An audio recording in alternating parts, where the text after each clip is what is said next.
And we're back! Briar rain again! Go Briar! Brain rot! 91st, that's a lot of brain rot. Nimi still here. Nimi! Okay, let me drink my water. It's not water, it's coffee. God dang it. Let me drink my coffee.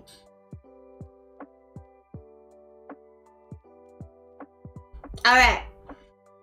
The next game, I believe, is by Singaporean developers. They're Singaporean. It's a visual novel. I think it's so it's like a story-based thing. Hold up. Let me go to the store page. 3 loves, 1 week, 0 chill. 𝒉𝒂𝒕 is an intimate, character-driven romance visual novel about love, loss, and belonging. Is home once you're left behind, or where you're headed? Okay. I guess it's like kind of a finding yourself type story. It says 1.5 hours of gameplay. Okay. A 1.5. I don't know how long that it will be for me to read everything now that I think about it. We'll try our best.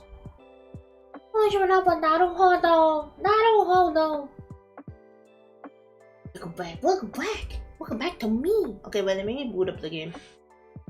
But this Singaporean game.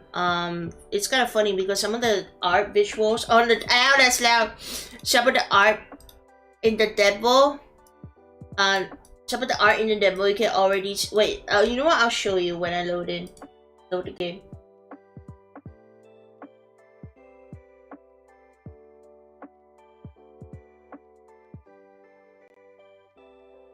Oh, stream over. No, it's another one. It's another one. We're going through a gauntlet of games. We're doing 4 demos. I'm trying to do like 4 demos each day for this week. So this is the 3rd game. This is 𝒉𝒂𝒕. So if you could see in the background, oh, it's okay. Wait, this is New York City. But let wait for the other background to load. What is the beach hotel called? Not the beach hotel, the ship hotel called. Oh yeah, Marina Bay Sands in Singapore. Hold up. In the wait, hold on. Can you go back to the go back. I want to show the picture. Where is it? Wait, how do I get it? There we go. Yeah, look, Marina Bay Sands. It's the ship on the hotel. It's really expensive. Okay, wait, we do start now, I guess. Player setup. Okay. I am a lady. Flashback scenes. Your character was born. I am still a lady. There are 3 romanceable characters, all of them gender selectable. Do I make them ladies? Do I make them men? I gotta make them random. I don't really care. I can pick. Your very recent ex and flatmate ex. Okay, can I reverse? You know what? Make it random. I'm kinda lazy. Content warning. This game may explore themes of racial prejudice, homophobia, family conflict, and transphobia, depending on the playable character's identity and choices. And dating sim. I think it's dating sim a little bit, but mostly visual novel. This looks like Clark Key, actually, in the background. I think it is Clark Key. Okay. Because this is based in Singapore and New York or something. Display warnings, I guess. Why not? Prologue. The arrival. Okay, this one's probably New York. 22 December. You sprint down the street. There had been an early sprinkling of snow 2 days ago, and the streets are still slippery with patches of black ice. That's like the really tough ice, right? It's absolute madness to be running full tilt the way you are, but nobody bats an eye. You've lived here long enough to know that New York City is full of people who are late to something or another. Has anybody here been to New York City? I've never been to New York City.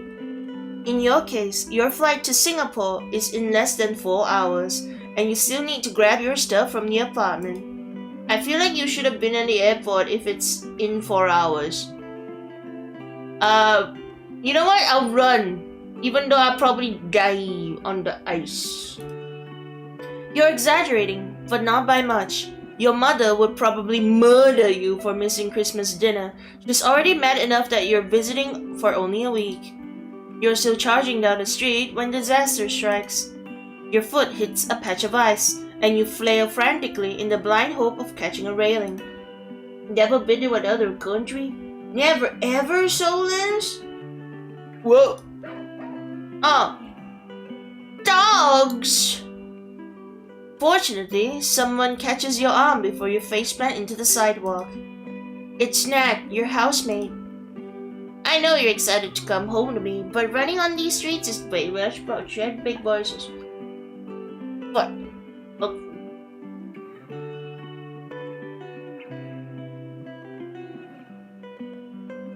Some of them probably gonna be guys because I put random statue.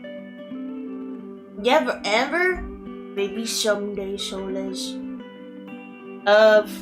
Thinking of the expenses. That is true, it's very expensive to travel.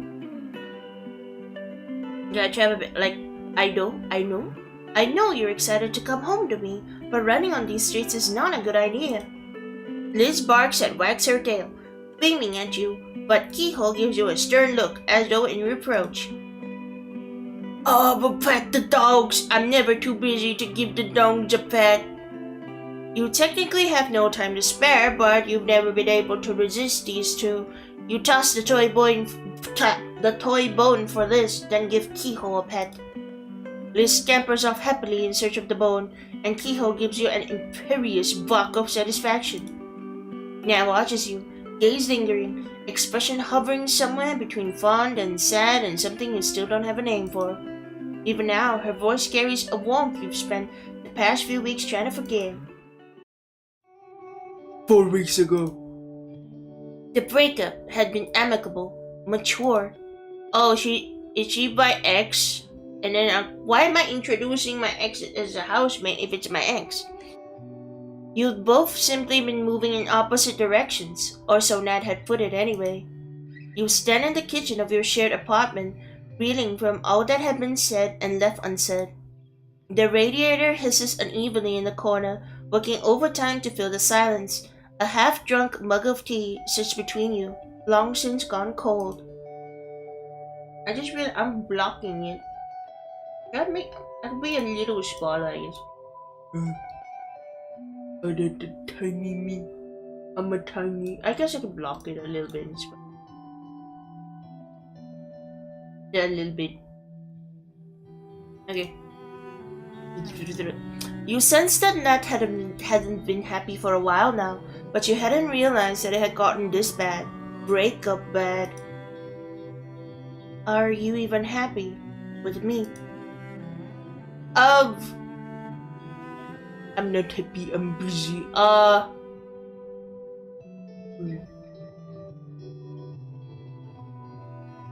You better just say we haven't been happy. I mean, we're breaking up already. And if you're giving excuses, that's probably not good. We're not happy, I'm sorry. You should have been honest. If you're honest with yourself, you haven't been happy for a while now. For the past few months, you've been pushing your doubts and corners under the rug, assuming that they were all things you could fix later. Nat reaches over and takes your hands in hers, smooth and warm and big-knuckled. It's a gesture that's so familiar it makes your heart ache. I love you, but we can't keep going on like this. Something sharp and desperate claws at your throat. No, she's saying to break up, so we just agree. As much as you wish things had worked out between you, you've lived long enough to know that sometimes things just don't go the way you want them to. You know a dead end when you see one. The two of you stare at each other from across the table. The silence stretches between you. A part of you wants to cling on, but was there anything left to save? A week passes. The 3rd of December. You're still living with Nat in the same tiny apartment. You've already packed your things into neatly labeled boxes, and you've been scouring websites for apartments to rent, but New York City rent is sky high. You get a broom closet and it'll be thousands of dollars. As a late 20-something-year-old without much savings to your name, there just aren't many options. Move on. Unlike my belongings, my feelings prove a lot harder to pack up. Move on! You pack up your feelings away and seal it up along with the rest of your belongings. 6 boxes to contain half of the life you once shared. That's not a lot, I feel, 6 boxes to move out. You remind yourself that this is for the best, that this is what Nat wanted. A car, Hong Xiaodi. Patonka.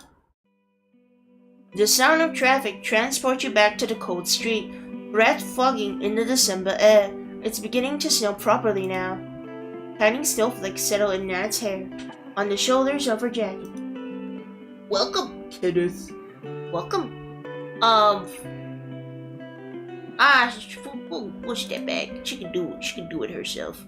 You step back, putting enough distance between you and Nat to hopefully prevent yourself from doing anything rash. It doesn't, however, stop the small pang in your heart from building to a dull ache. You can't help thinking of all the winter days you spent together, making angels in fresh snow and sipping hot chocolate by a window. Did this trip crash? Did it No, I think we're good, right? Yeah, we're good. No, we just raided into the next street, J-Clip. We're doing like different games, so I'm just raiding into each waiting room. No crash. No crash! Did I read this already? Okay, right now I met earlier. No, it didn't crash. It's just we're raiding to different waiting rooms. You can't help thinking of all the winter days you spent together making angels in fresh snow and shipping hot chocolate by window. So basically, with this visual novel, we got broken up with our girlfriend and we're moving back to Singapore, I think. But this is a Singaporean game. It's like what was the phrase? Is this a dating sim? I think it's like a visual novel with romance elements, but not necessarily a dating sim. I'm not entirely sure yet. Spoiled egg. A spoiled egg? There you go, there's a laugh.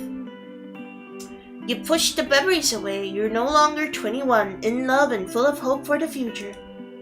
Okay, wait, I think that, you know what? I do think that was a little loud. I'm gonna lower the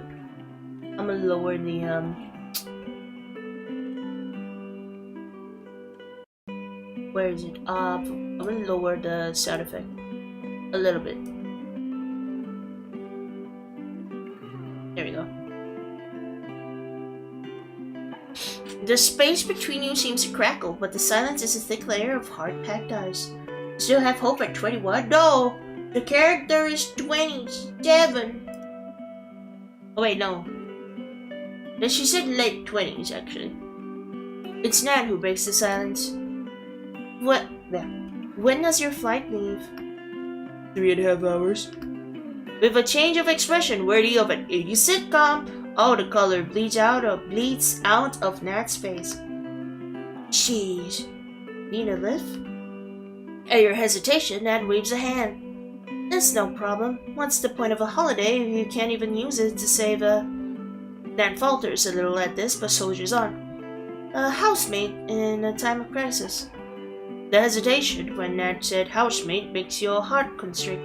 I feel like 3.5 hours is not enough time to get to the airport and check in and everything though.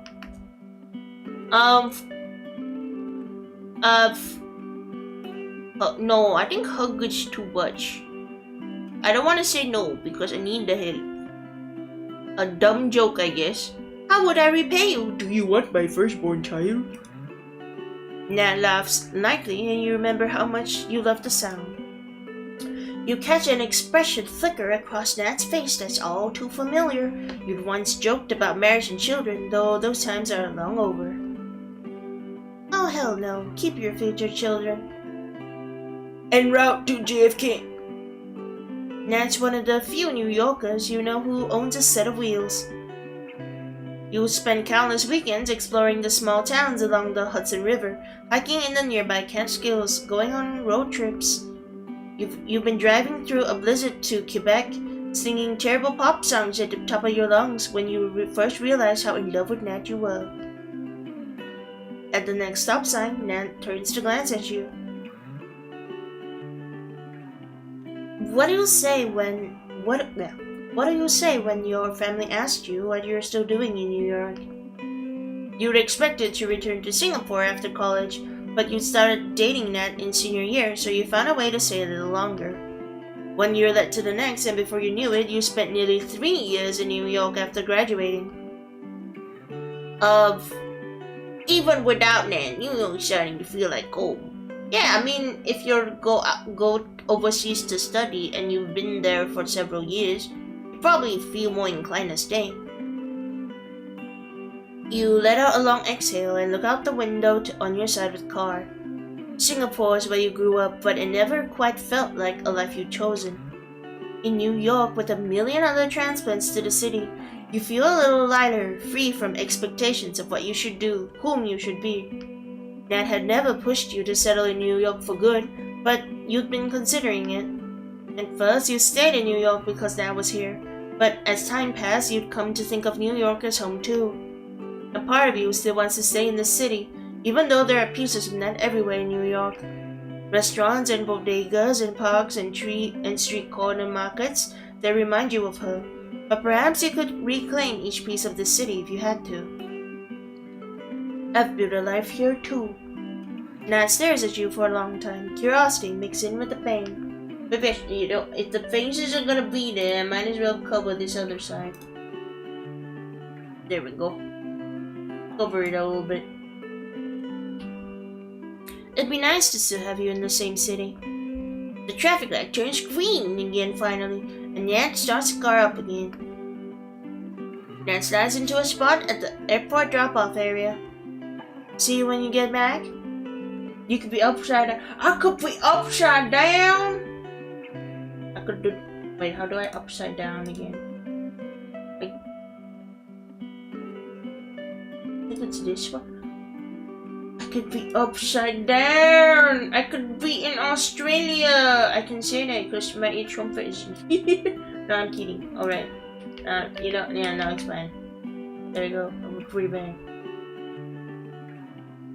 You can't help but think about all the times Nat had driven you to the airport, kissed you goodbye and told you how much she'd miss you while you were gone. How many things had you done together without knowing it would be the last time? A crooked smile tugs at the corners of Nat's lips. Yeah, enjoy your week home. Oh, but good is every. I know it's reverse. One very long flight later. 24th of December. You wheel your luggage into the lift of your public housing block. Why does it look carpeted? Why is the housing block carpeted? The doors are about to clang shut when someone dashes towards you at full speed. Press the door open button. Oh, there was a timer, I didn't realize. With commendable composure under pressure, you reach out and press the door open button. But these old lifts have a mind of their own. The lift doors continue to close, but the person continues to rush forward. Whoa! He just put his boot in! The lift doors clang shut around the boot. That's dangerous! Oh, he's a guy. A second later, the doors jerk back open. The person strolls in, grinning at you. Guy voice. Guy voice. Hey, Briar, hello, Flash. Welcome. We just came back to our childhood hometown, and then we met this guy who came into the lift as you're about to close. Okay, guy voice. Thanks. Didn't want to wait for the next lift. What floor? The man smiles at you, dark eyes dancing with amusement. It looks like he wants to take our kidney. Want to take all our kidney. It looks like a plain one. The funny thing is because at the beginning of the game you can pick if they're guy or girl or anything like that, and then I just pick random. I just select random. You pick for me. He reaches out to press the button for the 11th floor, the one you live on. You put 2 and 2 together. This must be Shay, your neighbor's new tenant, the one your mother complains about in every phone call. The company he brings home, the late-night jamming sessions with his bandmates, the muddy mountain bike tracks he leaves in the corridor. You study the man in greater detail as the lip starts trembling upward. He's wearing ripped black jeans and a sleeveless red tee, which shows off strong shoulders, defined muscles, and tan, sun-kissed skin. There's a guitar case slung over his shoulder. When you turn your gaze to the bad's eyes, you realize you've been caught staring. He winks at you. Like what you see? His voice is low and playfully flirtatious, and you can definitely see why your mother disapproves. Well, neighbors? You know, I mean, I feel like if I was in this position, I'd probably just be like, you know, my mom complains a lot about you. Just directly. So I guess I've heard a lot about you. Shay, right? Shay's eyebrows lift in surprise, then realization dawns. Alright, your mother talks about you all the time. Complains about how I left home, no doubt. Shay's smile broadens. Among other things. Your conversation is interrupted by a loud ding as the lift arrives on your floor. You step out of the lift into the corridor after Shay. Look at this, Singapore! Look at that HDB corridor! You spend countless afternoons kicking a ball back and forth along this very corridor with your brother. But wouldn't the ball fall if you kick it too high? I guess that you can't kick it in the planes. I guess that's what the ground floor is for. Like I forgot what the term is called. Void decks. That's what the void decks are for. Not the corridors. You catalog the changes since the last time you've been back home for Lunar New Year. It's been more than 8 months since then, much to your mother's disapproval. For one, there's a new row of thriving plants extending from your family's unit to the one next door. Shay smiles at you and gestures down the corridor. Wanna be introduced to the fam? Nobody says fam anymore! You blink. A split second later, you realize that he's referring to his plants. I feel like if I was in this situation and feels very awkward, I would probably just shrug. I don't think I would say no. I'll probably be friendly enough to be like, you know what? Why not? Why not? Shay introduces each plant to you in loving detail. The finicky orchid, the indestructible ZZ plant, and the drama queen fiddle leaf fig. Finally, Shay waves at your family's sad bougainvillea that has been neglected for years. Hey, maybe you could give this poor soul some TLC while you're here. I'm only here for a week. Oh. Shay's face falls slightly, but he quickly recovers. We'll make it count. See you out, neighbor. You continue on your way down the corridor to your unit. 10% brain rot. Yeah, that's not. You clean the brain rot with your wicked. Nice. Oh, this is the home. I'm home. Oh no. Yeah, that is an angry mother right there. That's an angry Asian mother. Your mother rushes out of the kitchen to smack you in the arm. Ow! What? Why? Okay, I gotta do the Asian parent voice. You should have come back a week earlier or stayed a week longer. 1 week? Pathetic! Not even enough time to binge watch a K-drama. A second later, she pulls you into a brief hug. She's never been a particularly physically affectionate person, but she does hug you each time you come back to visit. You return the embrace. In your arms, she feels smaller, thinner than you remember. Your dad comes running out from his room at the commotion. He, on the other hand, has grown a belly. Uncle Roger is coming out.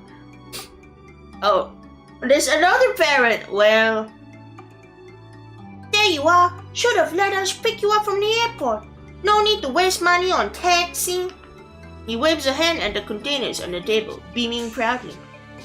I Taobao from your favorite store at Red Hill Market. Your mother frowns accusatory at you, taking in your ravenous expression. Sometimes I think you come back for the food more than for us.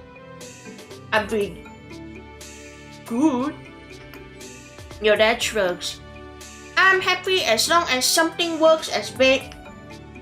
Where's T? He's out hanging with a friend again on Christmas Eve. I didn't even know Singaporeans cared about Christmas Eve so much. She makes apostrophe marks with her fingers at the word friend, then shares a meaningful glance with your father. I mean, it's probably literally just a friend, and then she's making it a mountain out of molehill. Just a lifelong experience. You take this with a pinch of salt. Your mother has a habit of simply assuming things that she like to believe. And yet she had done the opposite with Nat, continuing to refer to her as a flatmate months after you told them about your relationship. Ah yes, trigger warning, racial prejudice and homophobia. Yup. You suppose that for them, it was just easier than confronting the fact that you were dating a black American instead of Chinese Singaporean. Of the wrong gender too. The mom is like, no, they're just roommates, they're just good friends. And then like, but mama, this is my wife. Oh, you're such best friends with your friend. Before you can sink further into these thoughts, the front door swings open violently. You can turn off the trigger warnings, by the way. I just put it on because, like, why not? Your younger brother tosses his socks and bag by the gate and sashays into the house. Hello! Wait, no. That didn't sound like a brother, but I guess like, hello! I guess so. I guess I'll do that for the brother. I mean, it's just the brother. Hello! Something smells amazing! Can I have some? Your mother rolls her eyes and mutters something about bottomless stomachs, but waves everyone over to the dining room. Elbow, my brother. Mom thinks you're on a date. Nodded him awkwardly. Hi, smiled at himself. Now just tell him outright. Mom thinks you're on a date. Your mom glares at you, betrayed, but your brother only laughs. Your mother's eyes light up with hope.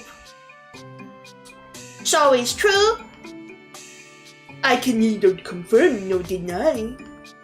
Your brother plunks down in the seat next to you. Every time I see you, you look even older than I remember. That's exactly how aging works, genius. Sucks to be you. At least I'm not the one getting dumber every year. The two of you grin at each other. You never admit it out loud, but it's good to see him. Sibling insults. For the first couple of minutes, there's only the sound of utensils scraping as as all four of you practically inhale the food. It's truly the best thing you've tasted in weeks, maybe months. After the feeding frenzy has died down, conversation resumes. So, how have you been?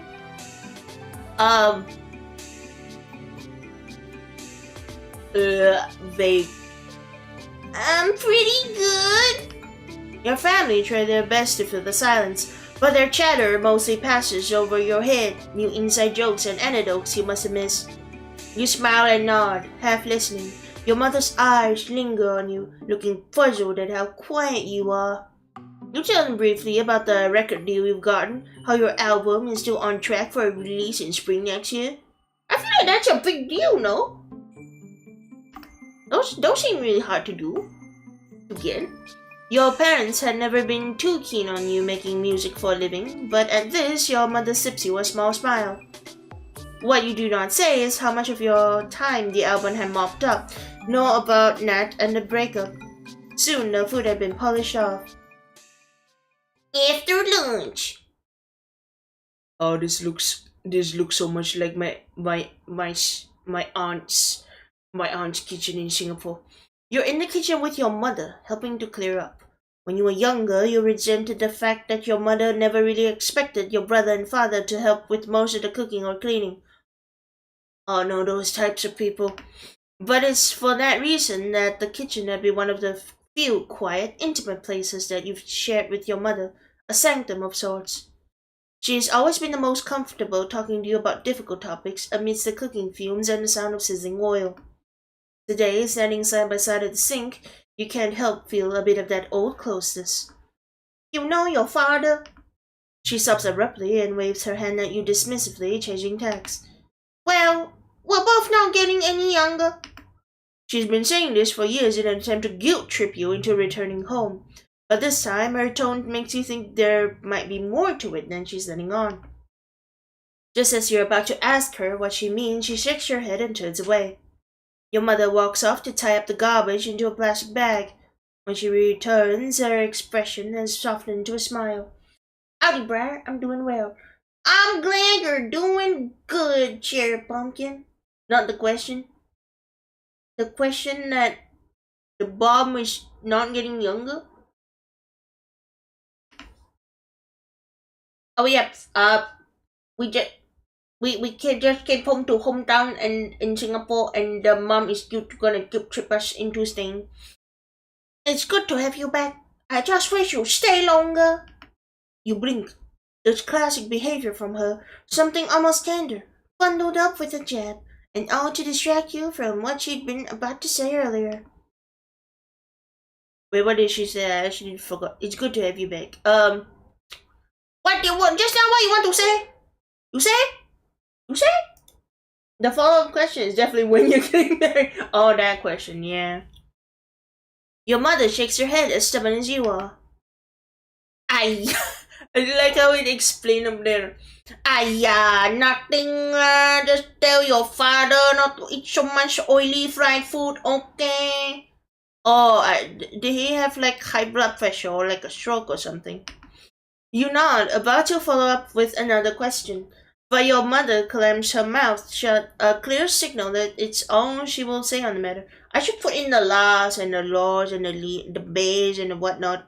It feels more natural if you put that in. But maybe they're not supposed to be really. They're not supposed to be that Singaporean. Right as you head out of the kitchen to throw out the trash, your mom adds tentatively, So, how are things with you and Nat? You're not sure whether to be touched or horrified that she's finally recognizing your relationship with Nat now that it's finally over. Well, I just say we broke up. Not like she cared. Yeah, but if you confront her, that just makes things worse. And then you cannot really change people like this because you would have done it earlier. We broke up. You've never really been the type to go into details about your love life with your family, but you do mention that from time to time, and she features in your phone calls. The news spills out of you before you can stop yourself. We broke up. Oh no, how come? You sigh, wondering how to summarize all the subtle tides that had, little by little, carried you both in different directions. I guess in the end, it doesn't even matter. It just felt like we didn't really belong in each other's worlds. You brace yourself, waiting for her to say something about how she told you to date a Chinese Singaporean, but she doesn't. In fact, she actually does look sorry for you, even though her tone is gruff. Also, there's no music for some reason. With internet, there's still such a thing as different worlds, meh? Okay, they do have the meh lalelu in there. You draw in a long breath, then shrug. Honestly, you're surprised at how your mother's actually trying to talk to you. That's new. Oh, because you can buy some waifus. Wait, we'll wait for the text to speech. 𝒍�𝒏𝒌 became a member for 4 months. It's from a member for 4 months. _Briar_𝒂𝒏, how you doing, Miss Beautiful? I'm doing good. I'm I'm a Singaporean auntie right now. The main character is not a Singaporean auntie, but like a Singaporean. And then she basically if you just came in, we were studying in New York. We stayed there after we graduated. We had a girlfriend. We broke up, and now we're home for the holidays in Singapore. And then our mother is being like, "Anya, why you don't come home? Why you don't stay here? We getting so old." But yeah, welcome, 𝒂𝒐 waifus. Also, I'm doing good. Okay, the two of you stand wordlessly in the kitchen for a while until finally you grab the trash bag and head out. Hold on, my chair very squeaky. Love the Asian mom impression. Yes, I have an Asian mom. I know exactly how they're like. Just as you're rounding the corridor to the shared rubbish chute, you bump into Shay. He's repotting one of his plants in the corridor, humming a little tune as he works. He pauses and looks up as you walk past. Oh, now he's wearing a New York Knicks basketball jersey. Is it because he knows that we came back from New York, he's trying to get points with us? He brightens and gives you an enthusiastic wave, nearly flinging a couple clods of mud at you in the process. Do I talk to him? Do I not talk to him? Is it beneficial to not talk to him? Like, if I keep going, do I see something else? Or is it just like, he waved for me, he didn't say anything, I'll go away. You give Shay a wave in response, then continue to the rubbish chute without stopping the chat. Oh yeah, I'm just throwing trash. I don't want to hold trash in my hand. It's probably stinky. Okay, we go back in. After dinner that night, you get a call from Junie, your best friend from junior college. Oh, you're back in Singapore. Finally! I stared at a picture of you on my phone. Yeah, that's probably too high pitched. I stare a picture of you on my phone at once every couple months, so I don't forget what you look like. Okay, that's a bit better. You laugh. You've been friends for years, so you know just how dramatic she can be. That's creepy. Also, I literally just video called you a month ago. Still, you've got plenty to update each other about. Eventually, the conversation loops around to the class reunion scheduled for the day after Christmas. By the way, Chew just confirmed that she's coming to the dinner. Briar, ayo, considering name and profession. You come to cupcakes. Welcome. This is a Singaporean visual novel. Our character is back home for the holidays in her hometown of Singapore. Welcome. Your heart twists. It's been nearly a decade since you've last seen Chew. Feels as though you'd met each other a lifetime ago now. How are you doing today? Also, hello, Mississippi Gone to Record. Welcome. Briar is roleplaying as our Asian mom. I can roleplay as Asian mom anytime. I'll be like, how dare you? Eat your vegetable. You have to eat all your vegetable before you can eat your meat. 8 years ago. I do good. That's good. Hold on, I need to charge my phone. So this is 8 years ago. This is when we met our class reunion people. I don't know. Okay. You're at a party with Junie and her boyfriend Tech. At some point between the rowdy drinking games and chit-chat, you wander out to the pool alone for a bit of a breather. Eat vegetables before meat, not before dessert.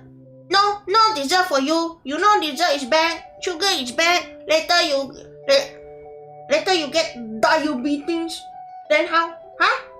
Must drink more water. Water is healthy and all that. You get a couple of seconds of blissful solitude before someone else slips out the back door and joins you. It's Chew. You've seen her. Chew? It's Q. I'll just say Q. It's Q. You've seen her around in school and seen her name on every single dean's list since the dawn of time. You know she's got a reputation for being aloof, but you've never really spoken until today. Needed some peace and quiet? You laugh and raise an eyebrow at her pointedly. Yeah, well, I'm not gonna get it now. The conversation starts small. School, mutual friends, favorite bands, then somehow the momentum sweeps you both along with it. Q listens bored and she talks, and her attention feels all-encapsulating. Time passes in a hazy blur, thick and viscous. You keep talking longer than you planned to. People occasionally come in and out of the back door, but you barely even notice. For who knows how long, nothing pierces the bubble that forms around the two of you. Eventually, though, the party begins to empty out, and the few remaining people come streaming out of the house. Suddenly, there's a loud whoop, and the host dives headlong into the pool with a massive splash. A second later, everyone hoots and plunges in after him one by one. Heckling and cheering erupts around you. Alright, it seems the madness is starting. I'm heading home. You? You know what? Yeah, well, I don't want to get wet. Let's go. The two of you say goodbyes to the rest, then walk out of the house together. You linger at the front of the gate. At the front gate, there are no stars, not that you can see anyway, but the sparkle. But the sparkle in Q's eyes is not close enough. It seems neither of you want to say goodbye just yet. Bork! The motion is so quick you're not sure if you imagine it, but you can just about swear you see Q's eyes dip down your lips. Smoocha! You could just push her up to the wall and smooch her. Or we can be like, yeah, whatever. Time for me to bounce. Have fun, you'll take care. Alright, see you, Solis. Thank you for coming. Hope the Gundams go well. I think nothing like a good bork. Good bork. I don't think we should smooch. We literally just met her. Yeah, but bye. You hold back. Q continues to stare at you, but even though your hard hammers in your chest, you do not close the distance between you. So, how are you getting home? Want to walk together? You smile, glad that Q has found a way to make the night last just a little longer. Weeks pass. Oh, this is school. After that, the two of you go back to your separate, parallel lives. Occasionally, you bump into each other in the hallways between classes, but the encounter slowly fades into memory. That is until the final year of junior college. As fate would have it, Q transfers into a class and gets assigned a seat next to you. There's an inescapable intimacy to sitting shoulder to shoulder for hours every day, watching Q take notes in her absurdly neat handwriting. As the days go by, the two of you begin spending more and more time with each other after class. I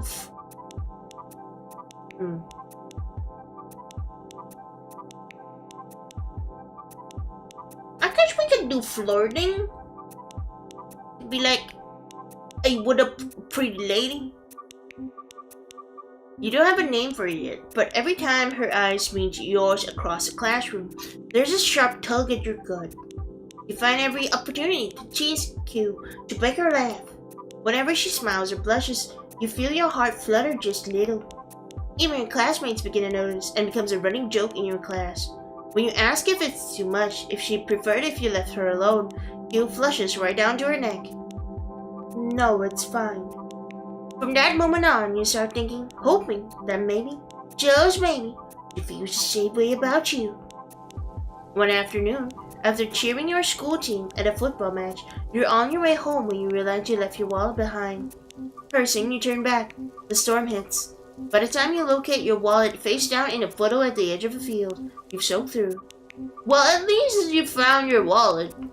As you bend to pick the wallet up, a shadow comes over you. Oh, you get umbrella! It's Q, trying to valiantly to hold an umbrella over the two of you. The rain's coming down at you in great horizontal sheets, and the wind is yanking the umbrella around, despite Q's best efforts to keep it upright. Thanks, but I'm not sure the umbrella's doing much at this point. Didn't realize you were such a defeatist. Hello from Toronto. Welcome, Cherry Blossom. Oh, what time is it in Toronto? Welcome! By the time you reach the shelter of the bus stop, you're both soaked to the bone and breathing hard from sprint. Q looks down at her drenched clothes, pushes a wet strand of hair out of her face. The bus stop is deserted. The buses must have gone by, which means there's a long wait ahead. The rain's loud enough that there's no pressure to talk, but Q holds your gaze instead of taking out her phone. As you study Q, you notice that her lips have gone slightly pale, and she's shivering slightly. Dude, you look like you're on the verge of death. I might be. I could cuddle. I could come closer for warmth. Hypothermia in a tropical country. Tomorrow's breaking news. Odie, are you Odie, are you okay? I like the middle one. I don't think I would say it. Are you okay? That's it. Oh dear. Q steps closer. Suddenly, her face is only inches from yours. Her lips curl into a lopsided grin. If this were a movie, you'd be offering me your jacket right about now. I don't think I have one. She's flirting. My heart fluttered. Smoocha? Smoocha! About this. When your lips meet, your hands go up to grip Q's hips, and involuntary tremor runs through her. You're almost certain it's not from the cold. We did smooch it. A second later, God dang it, hold on. Getting pop-ups. A wave of water splashes into the bus stop, hitting the back of your legs. You step back, only to catch a bus trundle away and disappear around the corner. Oh shit, there goes my bus. You can wait for the next bus. A moment later, your bus pulls up. You give Q a jaunty wave. Q splutters. What, you're just going to abandon me here after? I mean, you can just wait until her bus comes, and then she gets on the bus, and then you wait for your bus. Q flounders and doesn't finish the sentence. You climb aboard, expressing a grin, although you won't admit it to Q. Your heart's still doing loop-de-loops in your chest. See you tomorrow. From that day on, there's no turning back. You fall fast and hard for each other. You see each other every day and spend hours talking on the phone in the middle of the night. Messages exchanged in the margins of literature books, a dozen different means to type "I love you" on a graphing calculator. It's so far from the kind of romance you've been told to expect that you hadn't admitted it to yourself until it bludgeons you on the head. But in hindsight, the sweetness of sinking gently into that relationship will always be tainted by the memory of how things had soured between you. Oh no, what happened? Back to the present. Junie clears her throat, reminding you that she's still on the phone. So, you're coming to the class reunion, right? I don't want to see you, but I'll survive. Even now, the thought of meeting her sends a wave of painful memories through you. It had taken you years to stop dreaming of Q, stop itching to look her up on social media to see what she was doing. You don't want to reopen old wounds if you can help it, but you do want to see the rest of your classmates. You'd be damned if you let Q take that away from you too. Yay! Junie's exclamation nearly blows out your eardrums. Fortunately, you had the foresight to hold your phone an inch away from your ear. Having extracted your promises and the reunion, Junie hangs up a little while later. You fall asleep that night with your mind still swirling with memories of a life you thought you left behind. 25 December. That's Christmas! It's a seafood restaurant. The rest of Christmas unfolds the way it usually does. Hectic, noisy. Your extended family asking you too many questions you don't have answers for. Halfway through dinner, you get a message from Nat, accompanied by a selfie with the dogs and Nat's parents out on a morning stroll. Merry Christmas. Hope you're eating all the chili crab on my behalf. If you want to call for a bit later tonight, let me know. The heart symbol in the message makes your heart throb, and you try to tell yourself it had probably been an accident. Frequently used emojis and factums. I mean, it could also just be because she's trying to be friendly for the Christmas time. But I want to flip my cushion. Get flipped. Look that cushion. Alright. Sorry, I bumped my knee into the desk. It's fine. You text back and forth for a bit before your mother glares at you. Reluctantly, you put your phone away until after dinner. Once dinner winds down, you head out of the restaurant with your family. Nat's message awaits your reply. I only have one option. I'll call her. You decide to give Nat a call tonight. In a spur-of-the-moment decision, you head to the nearby park for some peace and quiet. At Labrador Park. Oh, what? There's a beach! What do you mean a park? The leafy boardwalk through the mangroves open up to the coast.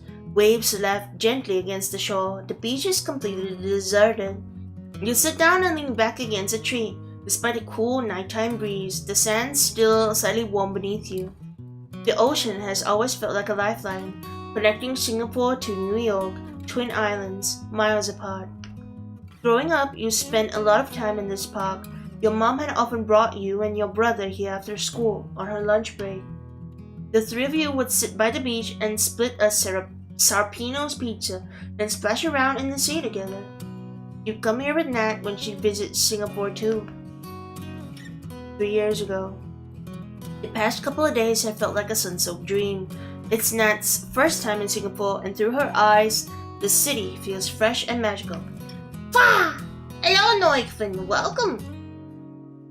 Why, fa! Nat sits down next to you, wriggling bare toes in the warm sand. When she unbuttons the top few buttons of her shirt, you can't help but stare, eyebrow arcing. It's very hot. Ain't not even that hot. Nat clasped and edging closer, eyes dancing with amusement. Rude, I'll remember you said this next time you complain about the cold in November. You grin, reminded of the Christmas Nat had gotten you those ridiculous mittens you could wear and continue to hold hands in. Touché. You let your heart rate settle, watching the cargo ships inch across the horizon. This might not be the pristine white sand beaches featured in Southeast Asian tourist magazines, but it's yours. You miss this, don't you? You don't answer immediately, mulling this over. Do you want to move back? I don't know. Nat lets out a soft breath. The question had always hung over your heads like an executioner's axe, first during the countdown to college graduation and then in the months that followed. Nat nods, expression gentle. The two of you stand and stroll along until you reach the end of the jetty. The sun is beginning to set, turning the sky a deep pinkish purple. One of your parents' favorite karaoke songs come to mind. Nat slips her hand into yours, listening intently as you sing softly to her, translating each of the Mandarin lines into English. I don't know this song, especially if it's translated. But if it was in Chinese, I don't think I could read it. I'd accompany you into the ocean straight up and the stone breaks to pieces. Even if we went back to the very beginning, I still choose you. Nat tests the words out one by one, trying to remember the shape of them on her lips. You grin, finding Nat's a slightly funky pronunciation impossibly endearing. Nat pauses, laughing. The way you're smiling at me means I'm probably saying it wrong. You sing the chorus again, and Nat repeats the words back to you line by line, stopping only when she's replicated them precisely. Such a perfectionist. Nat gives you a bashful smile and squeezes your hand, only when it comes to you. From the end of the jetty, you lean against each other and watch the waves surge up the coast, crashing white and foamy against the sand. Nat still humming the tune softly. With the sea melding seamlessly into the sky, you dream of endless tomorrows with Nat. In a city where everything feels like they're always changing, the ocean feels like a constant, and Nat, by your side, is another.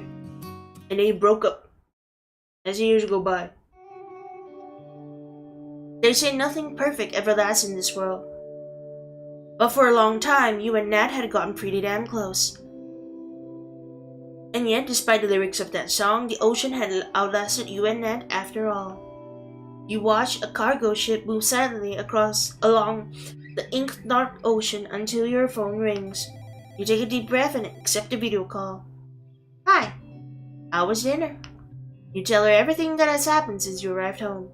For the past couple of years, Nat's been the person you talk to about anything and everything. That hasn't changed. Not yet, at least. I walked over to the Labrador. You switched the camera to share the view with Nat. Same stretch of sea, same rocky cliffs, same starless sky. But things couldn't be more different. Oh, I remember that part. What an afternoon we had. Your chest tightens. You wish Nat were here in person, but you settle for Nat's grainy face on the screen. You take a deep breath and force yourself to come right out with it. Do you really think we're broken in ways that can't be fixed? When Nat speaks again, her voice is careful. You wonder what landmines you're trying to avoid. Remember when I asked you the other day if this life with me is something you'd want 10 years down the road? You didn't say yes. Oh my god! We worked it! You sigh, pinching at your temples. You do remember that conversation. The break in her voice hurts just as much as the look on Nat's face then. But tonight feels different. Tonight you feel the exact shape of what you lost when you let Nat go. I didn't say no either. What if I do want to lie with you, but I haven't figured out what that looks like yet? Then you would have said yes. Nat's quiet for a moment, staring at something off screen. A second later, she turns back and meets your gaze through the screen. I thought you wanted out, but couldn't bring yourself to say it. I didn't want to keep waiting for you to leave one day. The words land like stones hurled into the sea.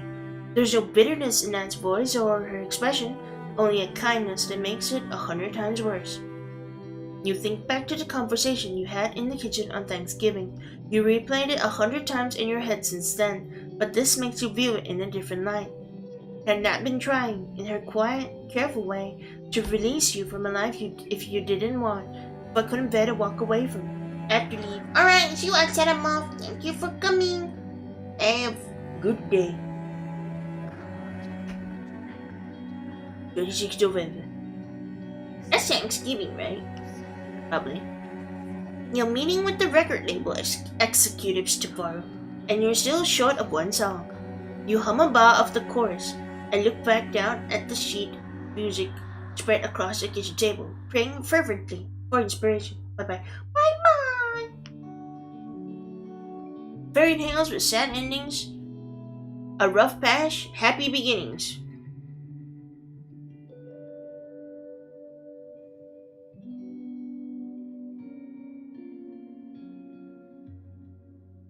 Okay, let me think. If we want to write a popular song, which one will be most correct? Okay, I think if we go judging by like popular songs, I know this is I'm overthinking this too much. It's more about how she feels about the situation. But if it's like a popular song, it'll probably be Happy Beginning, because I think a lot of popular songs are like, I'm getting over you, my stinky eggs. I got new people lined up and whatnot. So I would do a Happy Beginning. Lately, your relationship has begun feeling more and more like an empty shell of what it was. You turn your mind all the way back. Just out of college, stupid in love, convinced that what you had was all you'd ever need. The words come easily, but they feel foreign, like letters from a different version of yourself, someone unrecognizable. You're so lost in your memories that you don't hear the front door until it closes. Nat steps into the kitchen, and you wonder how much she has overheard. She steps around the counter and pulls you into a brief hug, pressing a kiss to your forehead. Hey, how's the song going? I think I've got half of the lyrics down. Nice. Sounds like you've had a productive afternoon. Nat smiles and makes your heart flutter in a way nothing else does. Did you put the turkey in the oven? You winch. It's supposed to be your contribution to her family's Thanksgiving potluck tonight, but between all the things you needed to do today, it slipped your mind. Oh no, that's really bad, isn't it? Cause like, the turkey needs for a long time to bake. Shit, I forgot. I'm sorry. Nat's expression does something complicated. A flash of disappointment, then a breath, then a smoothing over you've gotten too familiar with lately. It's okay, I'll just pop down and buy an already roasted turkey from the supermarket later. You bite your lip, not sure if you should be relieved or saddened that Nat always seems to be making contingency plans around you. Nat begins putting away the groceries. Wanna help with the mashed potatoes? I'll work on it later. I mean, it doesn't matter if we're late, we're getting broken up anyway. Nat blinks, genuinely surprised. You sure? I know how much this album means to you. You muster up a smile, pushing the worry to the back of your mind. You'll deal with that later. For now, you can't bear disappointing Nat again. You and Nat stand side by side, you peeling the potatoes while she chops garlic. After a minute, she nods towards the sheet music on the table. Do I get a preview of the melody? I'll sing some of it. You agree out of habit, perhaps, a loyalty of how things used to be. Nat had always been the first person to hear your songs. When you're done, Nat holds your gaze for a while before speaking. We were such an obnoxiously happy couple. Nat's smile was wry, a little wistful. Past tense stings more than you expected. The two of you move around each other comfortably, trading space with the quiet ease of people who have shared a kitchen for years. After dinner. You're back from Thanksgiving dinner at Nat's parents', leftovers packed away for tomorrow. Your apartment feels too quiet. You're not coming with me to my parents' place this weekend, are you? Nat's tone suggests that you've already made up your mind. You shake your head, thinking about the changes that the producers are likely to request after tomorrow's meeting. You're not coming to Singapore with me over Christmas either. Wow, you're holding it over her head.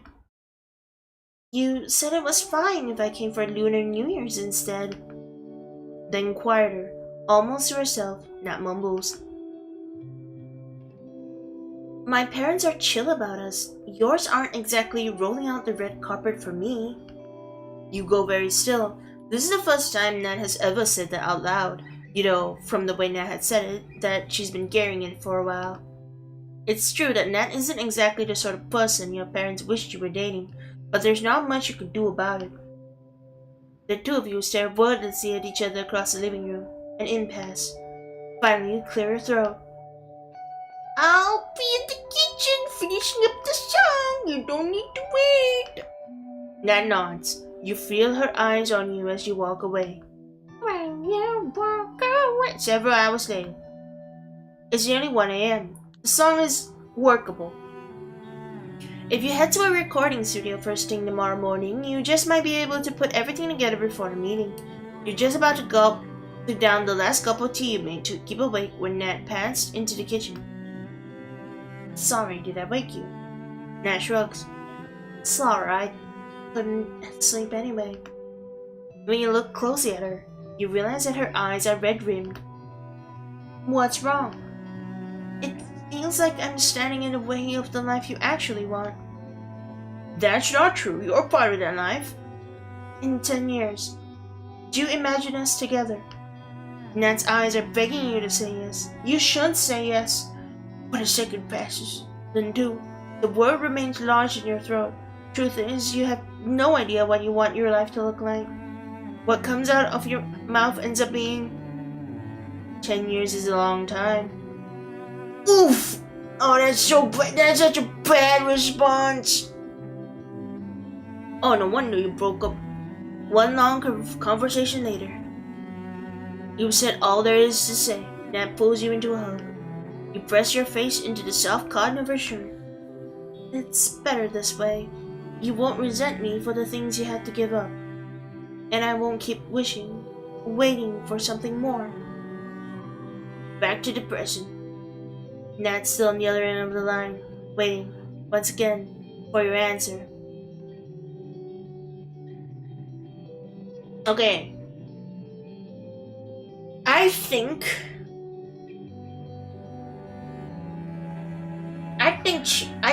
main character had her chance. She had her chance and she messed everything up. She messed so many things up. And if you say you don't want it to end, you're just gonna mess it up later. Cause you messed it up in the you messed it up in the first place. And if you say you don't want it to end, it's also gonna ban, even though I think it's true for her. But cause I think if you say you don't want it to end, if you're like, you're begging to go back, and the other person clearly made up her mind, we'll be happier apart. Underneath the grief and second guessing, some part of you knows it's the right decision. Once you let yourself admit it, you feel something shift inside of you. Not relief exactly, but a weight does lift from your chest. There's nothing but silence on the other end of the line, not even static. Then the unmistakable sound of Nat trying very hard not to cry. You know it from her shaky, uneven breaths. Over the years, you've learned to endure a lot of things, but Nat's tears have never been one of them. I want us to be happy. If we can't do that, be happy, together, then we should do it, without each other. You clench your jaw and tear your gaze away from the screen, and up to the horizon. The wind ruffles through your hair, tastes the sea on your lips. That stays on the line as you walk along the beach. It seems neither of you can bring yourselves to hang up. You reach the end of the jetty. Above you, the night sky spreads like a blanket, vast and boundless. The ocean rises to meet it. After the dust settles, I hope we'll stay friends. You turn the word over in your mind, trying to make it fit around 4 years of history. 16 seasons together in New York, the winters you complain bitterly about, the autumns that are over too quickly, the summers that remind you most of home. Friends. It doesn't fit, perhaps it never will, but Nat's offering it anyway. Is it a promotion? You got me a flatmate?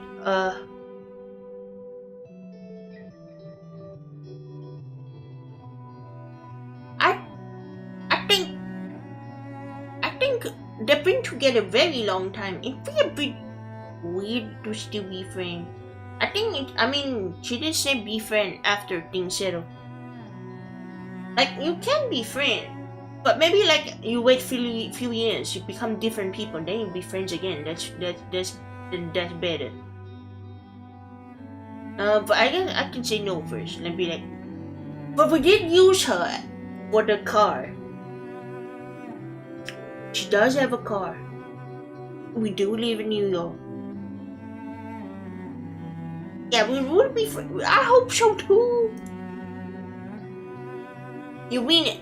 Even if you hadn't worked out as lovers, you can't quite imagine life without Nat in it. Good night. I think it would still be very awkward. It's just a single word, but you play it a couple of times, pressing the tenderness in Nat's voice to a memory, like a flower between the pages of a book. The last remaining pieces of your relationship are slipping like sands through your fingers. The position's straight, nearly complete. Rabbit's handkerchief. What you once had with Nat transformed into friendship, whatever that entails. After hanging up, you lean your elbows on the railing until your breathing evens out. Back home, you fall asleep to the sound of the waves and let the echoes of a past life fade into a dream. Next morning. You wake up to sunlight streaming in from the window, sleep puddled. You must have forgotten to close curtains last night. It doesn't even look like the curtains have been drawn into the sea. It's only 7:30 a.m. You must still be jet-lagged. You turn around and try to go back to sleep, but your thoughts keep drifting back to last night's call with Nat. The two of you have broken up a month ago, but somehow, every time you talk to each other, it feels like you're losing another piece of your heart. How long would it take for you to stop mourning this relationship? You take a deep breath, watching as the sun rises above the apartment buildings opposite. After breakfast, to appease your mother after her disappearance last night, you spend most of the day with your family. That afternoon, the four of you play mahjong. The Christmas presents from your extended family is stacked in a pile between you. Winner takes all. Oh yeah, it is Christmas! To nobody's surprise, your mother ends up winning by a big margin. As a result, she's in such a good mood that she doesn't even complain that much when you tell her you're eating out with your old junior college friends. Or was it the day after Christmas? Can I check?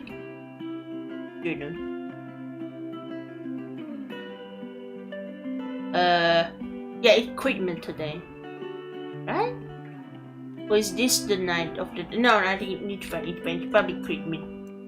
How do I close this? How do I close it? Probably click. There we go.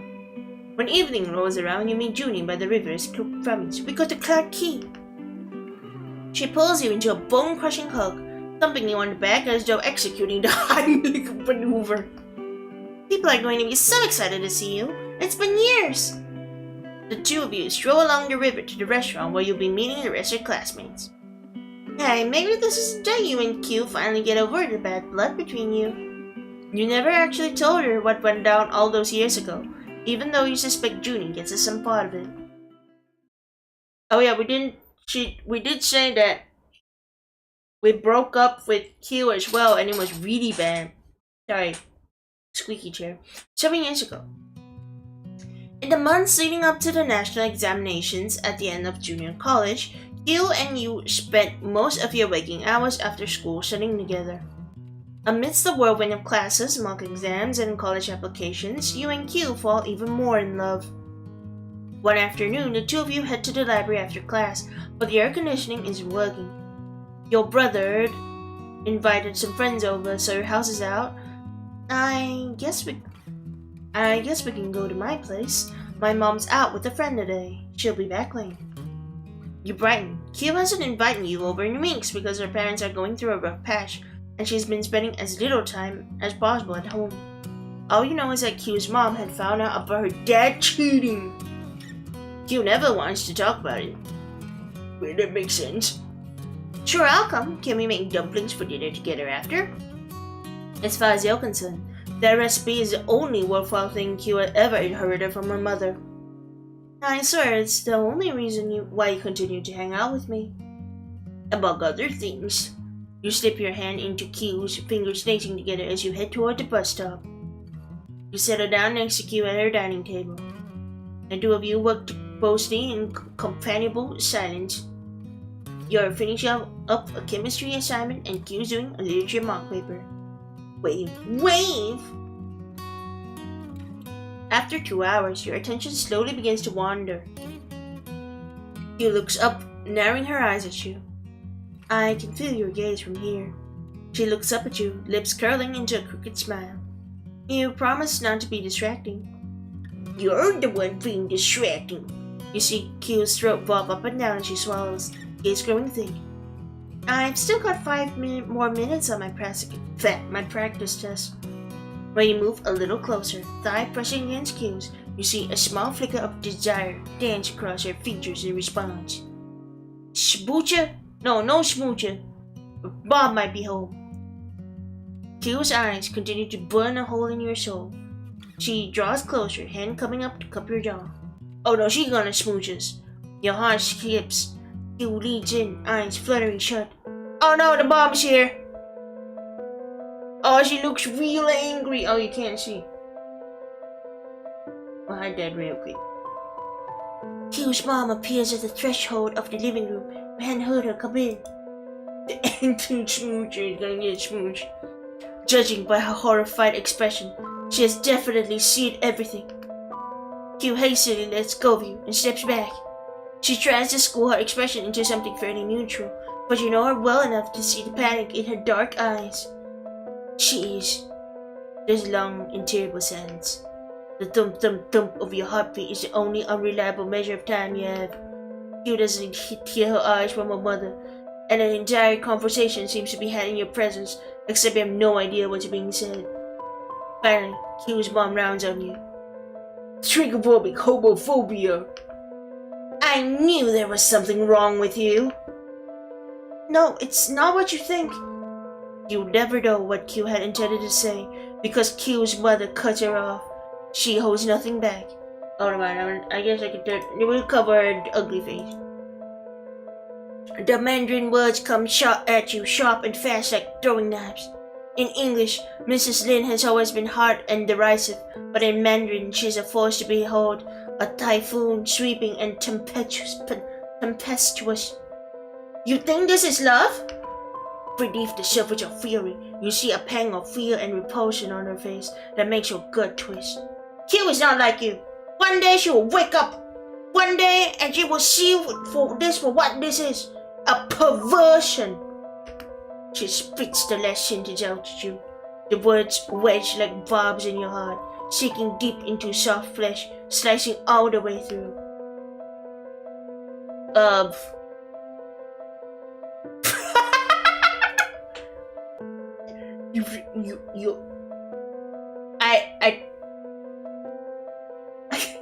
So the first one, I do love her.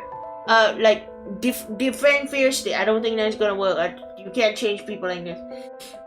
Tell her how I feel about her. Very also, but in a shaky breath, go straight for the jugular. That's rich. You lecturing me about love? She's getting a divorce.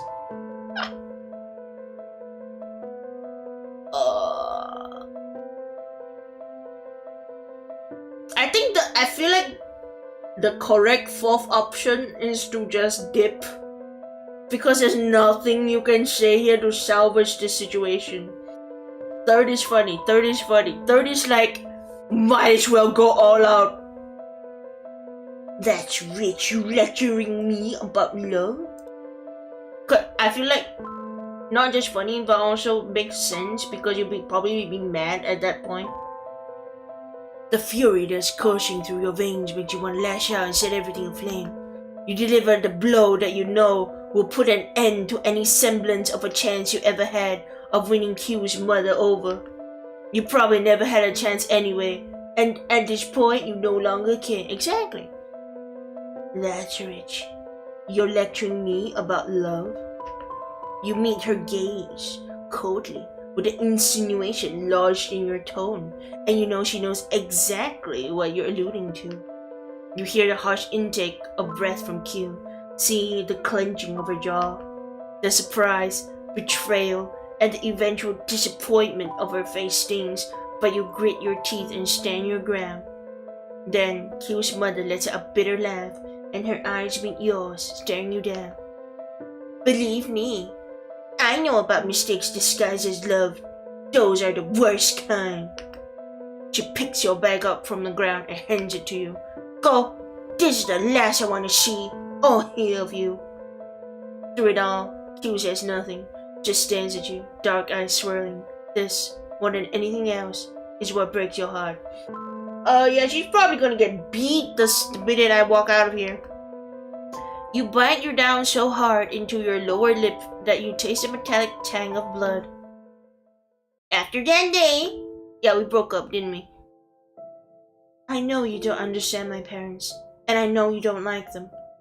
Q's gaze hardened. But I told you about the affair because I was upset, not so you could throw it in my mother's face. What do you want me to do? You let out a strangled snort of disbelief, feeling the disappointment and anger twist like a vine in your stomach, squeezing so tight you can barely breathe. You're coming after B? After everything your mom said? Q simply stares at you, regret pooling in your eyes.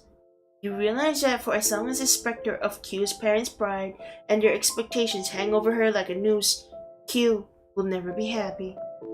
And you'll always be collateral damage. Parents first. This realization turns into a cold, hard pebble in your gut. You shake your head, staring straight into Q's eyes.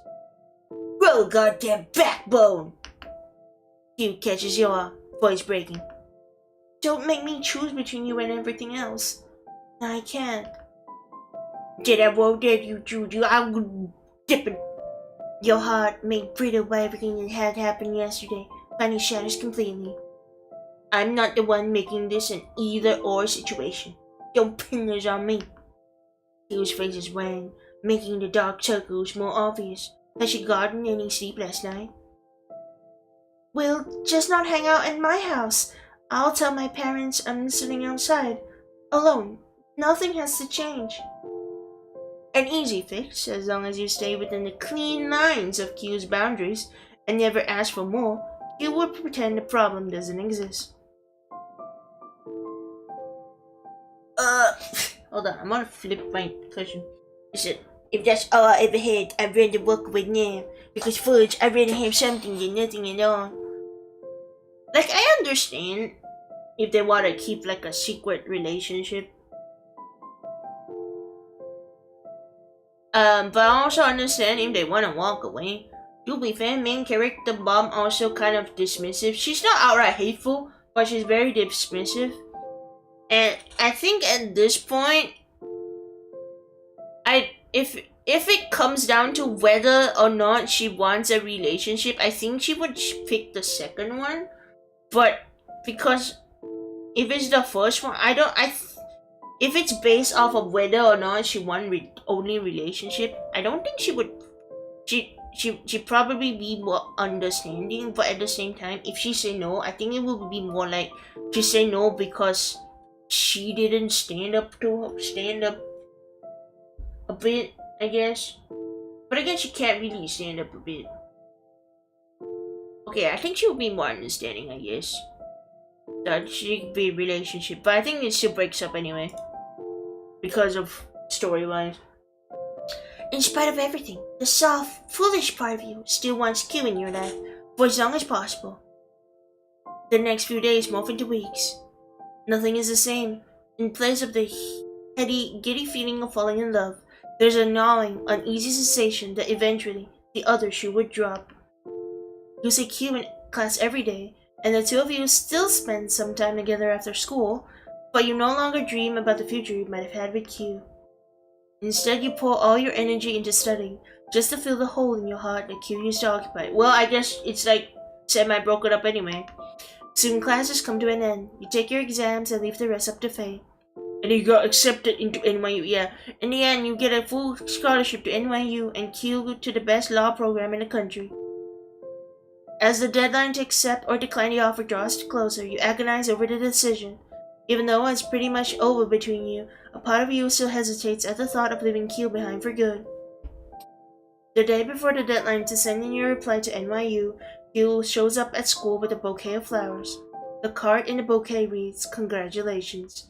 You're not sure why, but it feels like a final kick to the gut, even though you're sure Q meant well. You know that you're being ridiculous, but you clung on to the small silver of hope that Q might ask you to stay. As a long silence stretches between the two of you, you stare at this person who would never be yours and perhaps had never been. Your mother was right. Oh, that's really bad. Your mother was right. It would have hurt less if we broken up then. No, I'm not. Why do you give up so easily every time?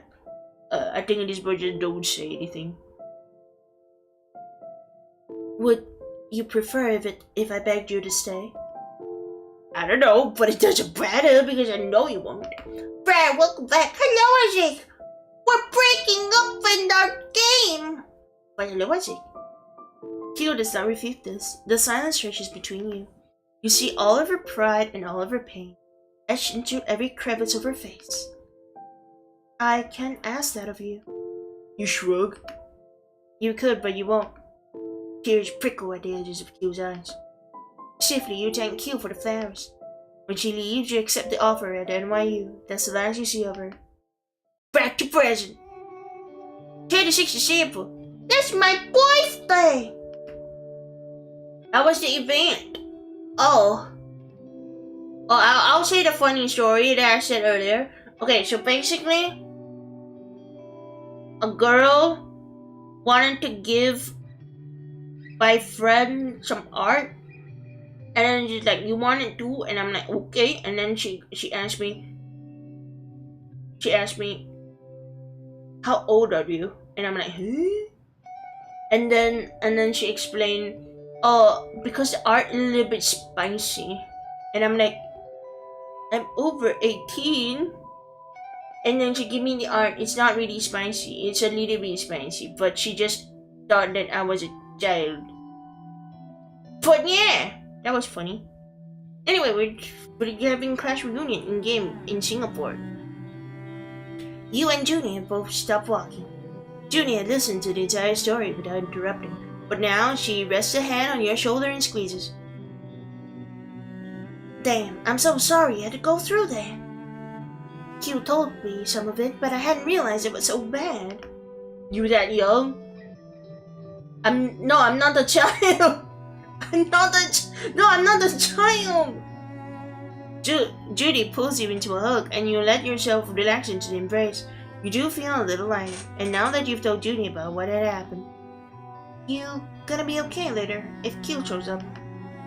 Judy jerks his thumb the way you come. Because if you like to bail, I know the best Burmese place down that way.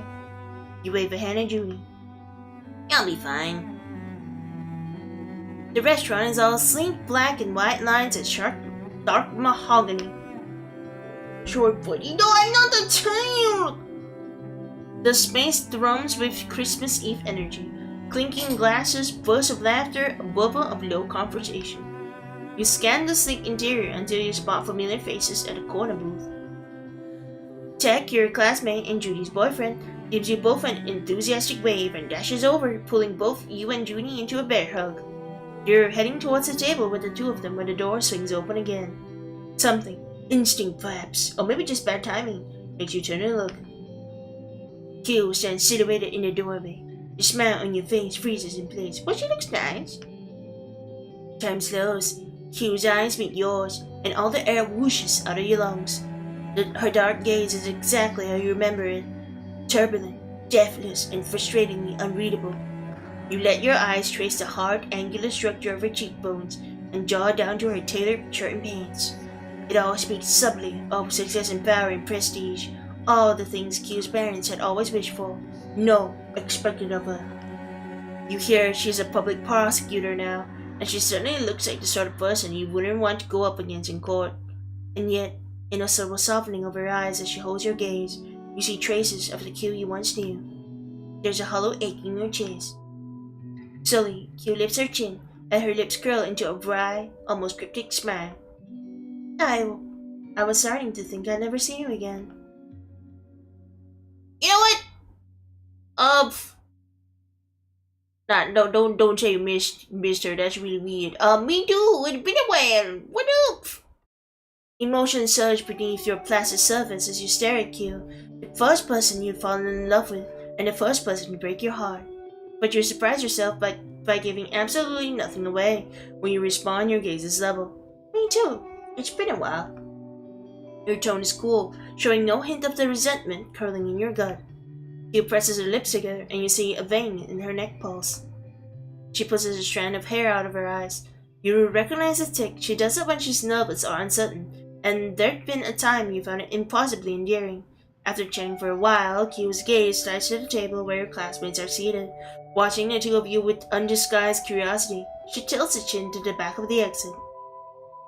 Can we talk outside a bit? Sure. I'm under nod. Your heart rate quickens and your throat goes so dry that you don't trust yourself to speak. Instead, you just nod wordlessly, already praying fervently that this isn't a terrible mistake. Is all the games at the festival a demo?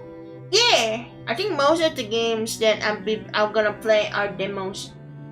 Some of them might be full.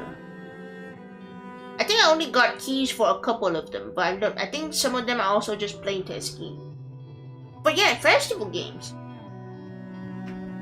Q's expression takes on an unmistakable glimmer of hope.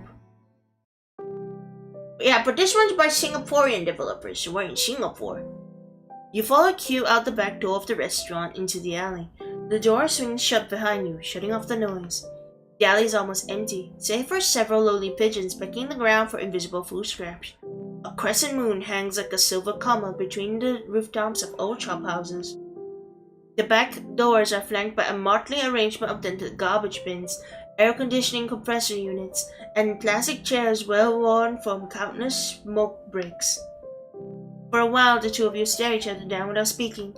Once almost 10,000 miles of sea had stood between you and the past you'd fought so hard to leave behind.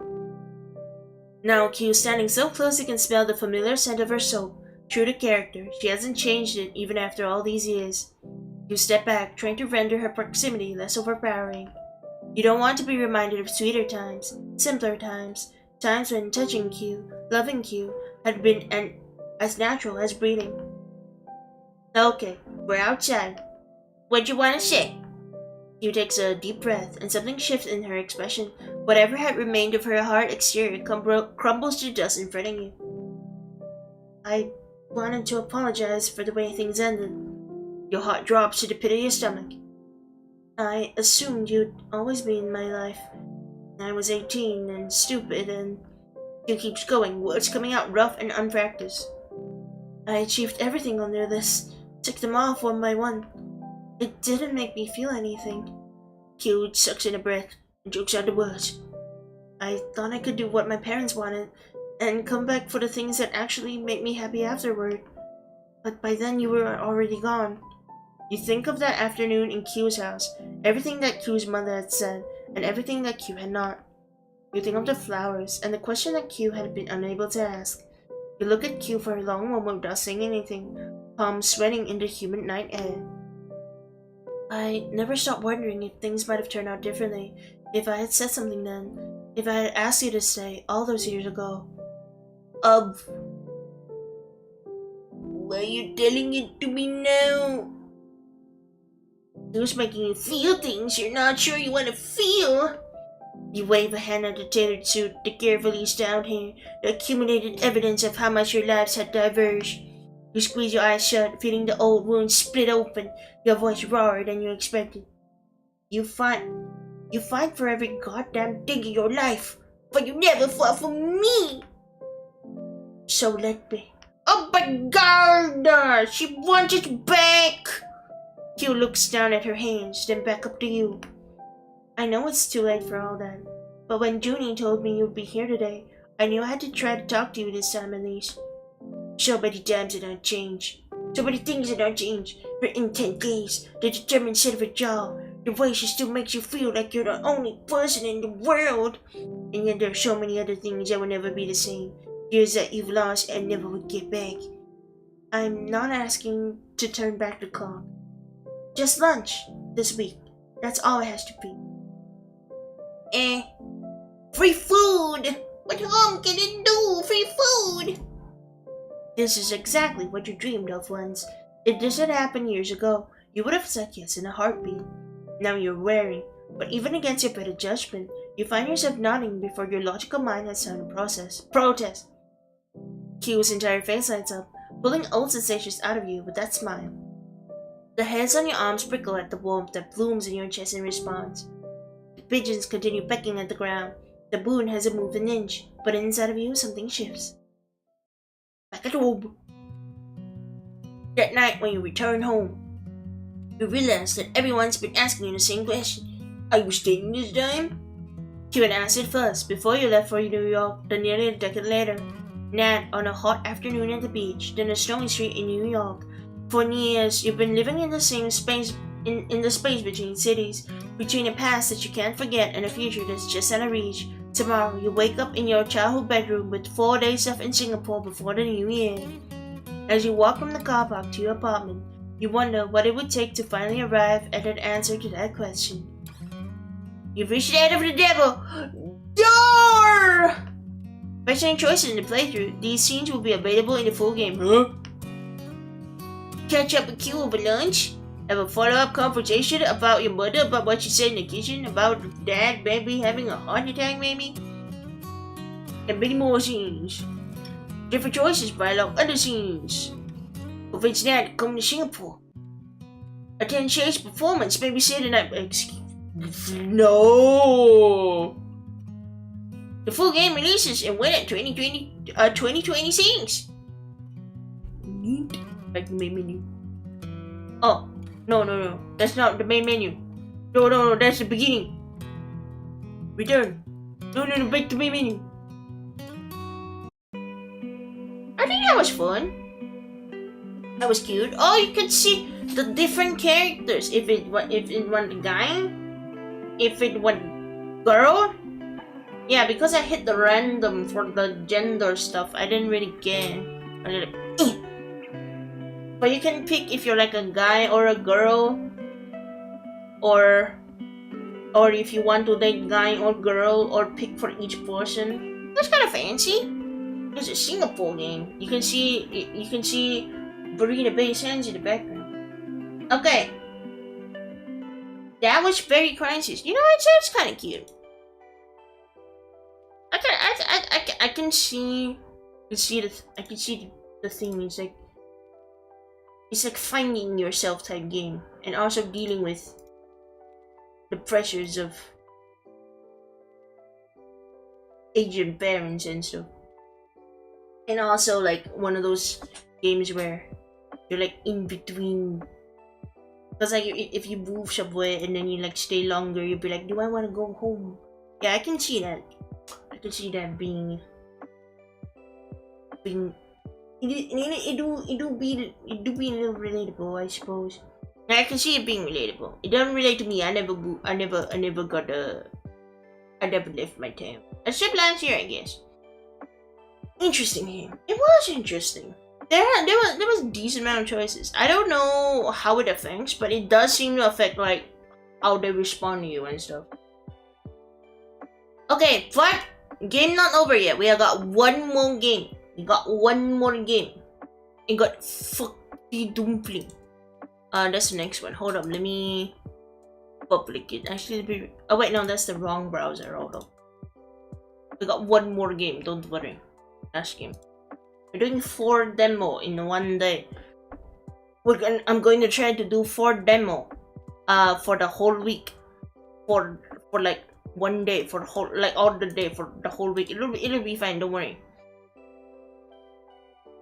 Okay, let me do that. And then let me do, okay, let me copy link. And then let me do, okay, let me go to the next game. For the next game. Alright, be right back. Yeah, we're going to the next game. Be right back.